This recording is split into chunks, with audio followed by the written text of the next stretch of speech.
La chronique bourse, la quotidienne Zone Bourse, Anthony Bondin.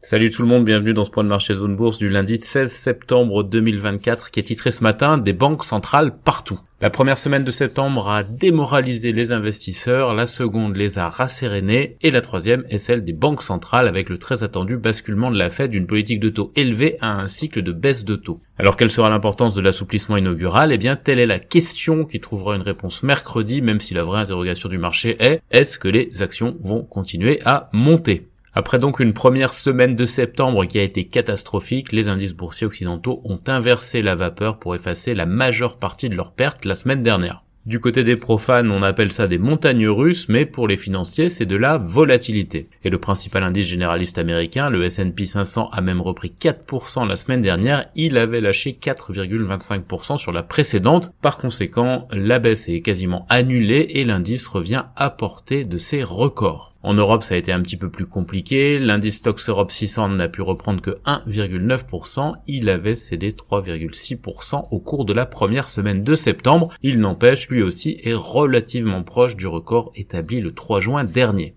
On l'aura tous compris, l'animation de la semaine va être assurée par les banques centrales. De toute façon, il n'y a plus guère de résultats d'entreprise. L'animation financière, puisqu'au niveau politique, eh bien, la semaine démarre avec ce qui semble être une seconde tentative d'assassinat de Donald Trump. Un homme armé a en effet été repéré puis capturé par les services secrets alors qu'il s'apprêtait manifestement à intenter à la vie de Donald Trump sur son propre terrain de golf en Floride. L'épisode n'a pas eu l'intensité dramatique de la tentative d'assassinat organisée en Pennsylvanie 2 mois plus tôt, mais il vient ajouter de la tension à la campagne présidentielle américaine qui n'en manquait déjà pas. Mais revenons à nos moutons boursiers. En temps normal, je suis forcé d'évoquer une statistique économique chinoise déprimante tous les 3 jours en moyenne. Eh bien aujourd'hui, j'en ai 3 pour le prix d'une. Au cours du week-end, Pékin a en effet annoncé des chiffres inférieurs aux attentes pour les ventes de détail, et ça signifie que la consommation intérieure est toujours faiblarde dans le pays. Des chiffres aussi inférieurs aux attentes pour la production industrielle, et là, ça veut dire que la reprise de l'activité manufacturière est moins forte que prévu. Et enfin, on a eu des chiffres décevants pour les prix de l'immobilier qui continuent à plonger.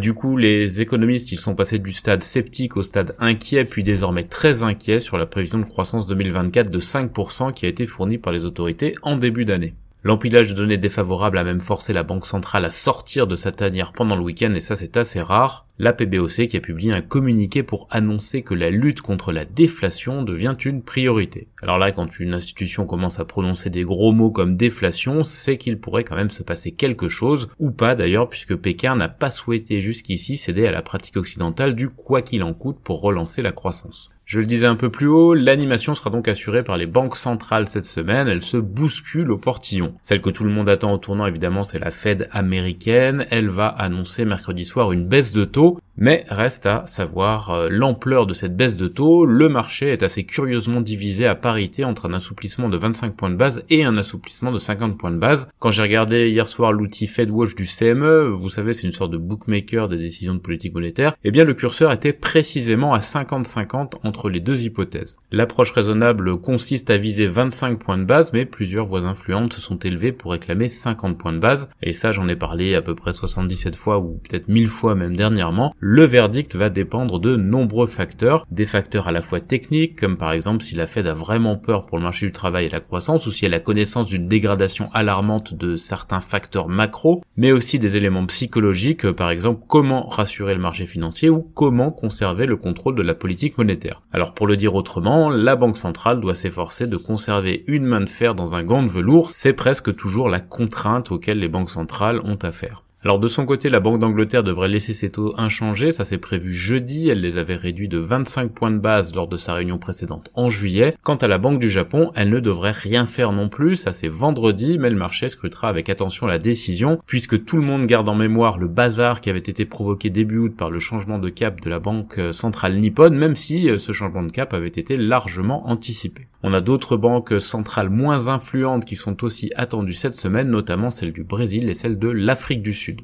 Alors de quoi parle-t-on sur les marchés et dans la presse financière ce matin? De la tentative d'assassinat de Donald Trump évidemment, mais aussi de l'élargissement de la hausse des actions américaines à tous les titres en 2024, au-delà bien sûr des 7 magnifiques qui ont malgré tout largement contribué au rebond de la semaine dernière. On parle aussi du lobbying des constructeurs automobiles européens pour faire décaler de 2 ans la prochaine échéance sur les émissions de CO2, une demande qui pourrait émaner de Renault et de Volkswagen, mais pas de Stellantis puisque son PDG s'est érigé contre cette proposition. On parle aussi du yen qui a atteint un plus haut d'un an face au dollar en passant au-dessus de 140 yens pour 1 dollar. On parle de la tempête Boris qui fait de gros dégâts en Europe centrale et aussi de l'américain QXO qui a proposé de racheter le français Rexel qui a repoussé cette tentative d'OPA non sollicitée. Sur les marchés financiers qui ont déjà lancé leur semaine, le Hang Seng de Hong Kong est à peu près à l'équilibre au moment où j'enregistre, pendant que l'Inde, l'Australie et Taïwan sont en légère progression. Tokyo, Séoul et les places de Chine continentale sont fermées pour un jour férié. Les indicateurs avancés européens, eux, ils sont légèrement haussiers autour de 8 heures.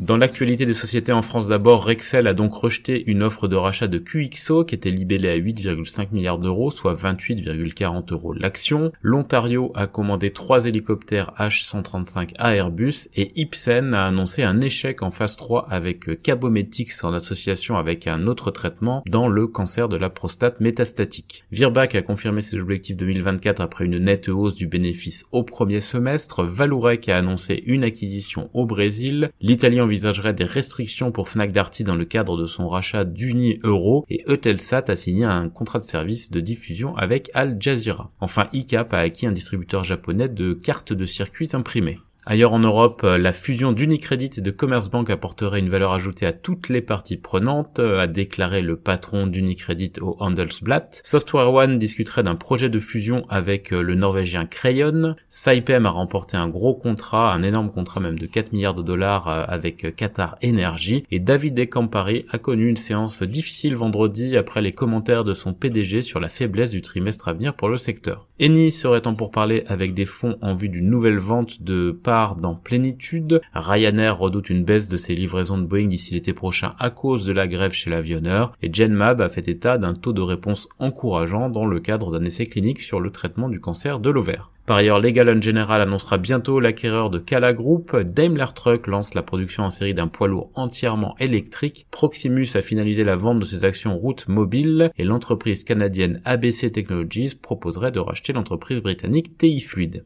En Amérique du Nord, Bausch & Lomb aurait mandaté Goldman Sachs en vue d'être racheté selon le FT. Intel peut prétendre à 3,5 milliards de dollars de subventions pour la fabrication de puces destinées à l'armée américaine. Fitch et Moody's vont abaisser la notation de Boeing en cas de grève prolongée. Eli Lilly a obtenu l'approbation de la FDA américaine pour un traitement contre la dermatite atopique. CGI a complété l'acquisition d'Aeon afin d'accroître ses services au gouvernement américain. Air Canada a signé un accord de dernière minute avec ses pilotes et s'épargne ainsi une grève. Dekers Outdoor prévoit de procéder à un split d'actions à raison de 6 pour 1 la semaine prochaine et Walgreens accepte de payer 107 millions de dollars pour répondre aux accusations des États-Unis concernant la facturation des ordonnances. Enfin, Walt Disney et DirecTV ont finalement signé un accord qui rétablit la programmation pour 11 millions d'abonnés à la télévision par satellite et Alcoa a vendu ses 25% dans l'entreprise commune avec Mahadum pour 1,1 milliard de dollars. Côté Asie-Pacifique, l'Inde accuse Samsung et Xiaomi de collusion avec Amazon et Flipkart. Temasek sera sur le point d'acquérir une participation dans VFS qui est détenue par Blackstone selon Bloomberg et Adani Power a remporté un appel d'offres conjoint pour un contrat d'électricité de 25 ans destiné à approvisionner l'État du Maharashtra. Voilà tout ce qu'il fallait savoir pour bien démarrer la semaine boursière. Je vous souhaite une très bonne journée.